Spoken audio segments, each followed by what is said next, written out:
Welcome, dear ones, and hello again. This is Agape from Enter Agape.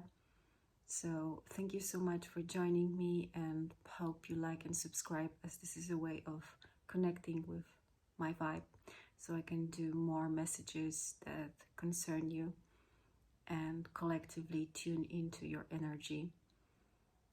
I would like to continue the topic of letting go and surrender on the twin flame journey and what helped in my own experience, because this was a struggle for me for a very long time.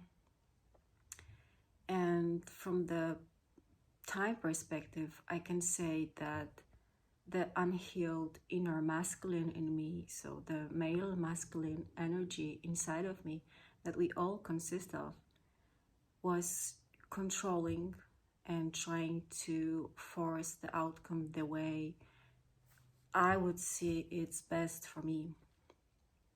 And believe me if I say that I have spent hours searching for the answers, how to do that, how to surrender and how to let go, because sometimes the energy would be so strong that I couldn't literally do anything.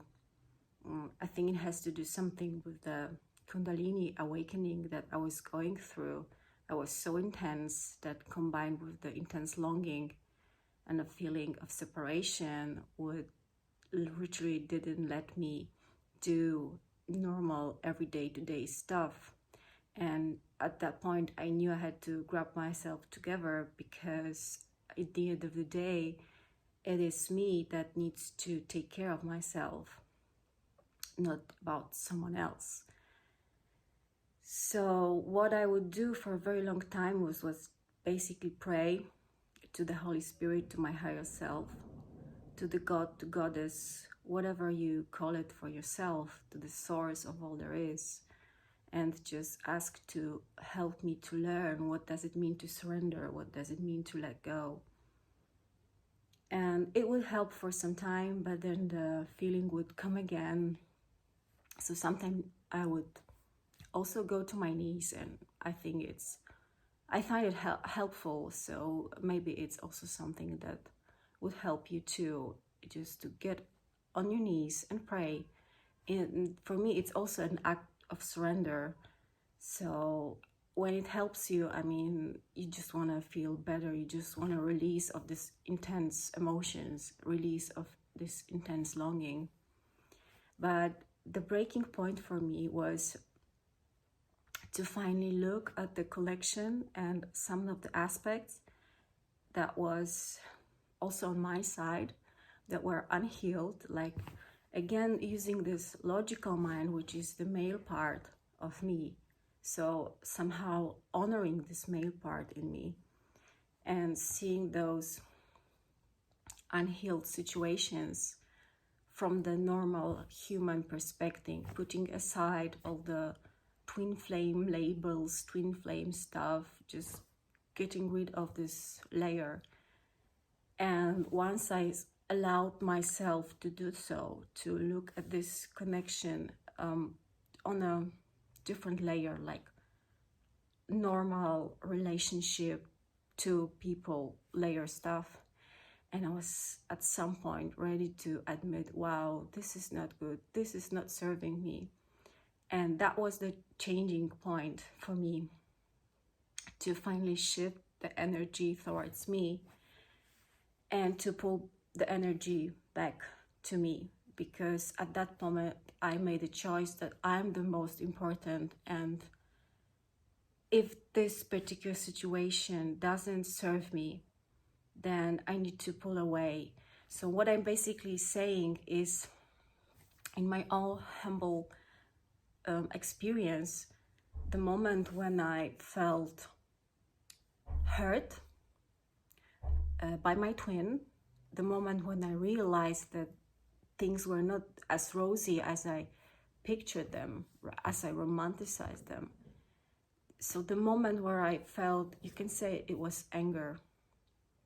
And I'm not saying that anger is a good emotion. I'm not judging anger also, because anger is just an emotion like all of the emotions. But I'm saying that maybe for you, as well as it was for me, feeling this moment of being angry with your twin who you love unconditionally most of the time and you see as a saint or like a perfect person, is the point where you can switch the energy and come back to you.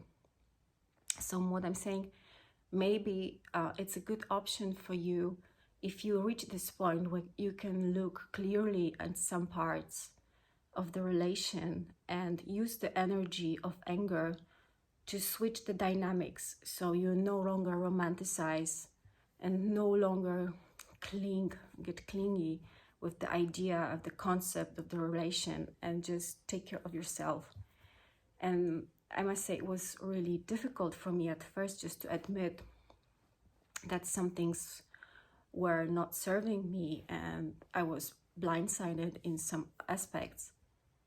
But that was a good starting point for me to take care of myself, and it really helped me to pull back my energy. It really helped me to say, okay, I can no longer do that. I need to take care of myself. I'm the most important here, and there's no other power externally that can make me, be in a situation, do things that hurt me.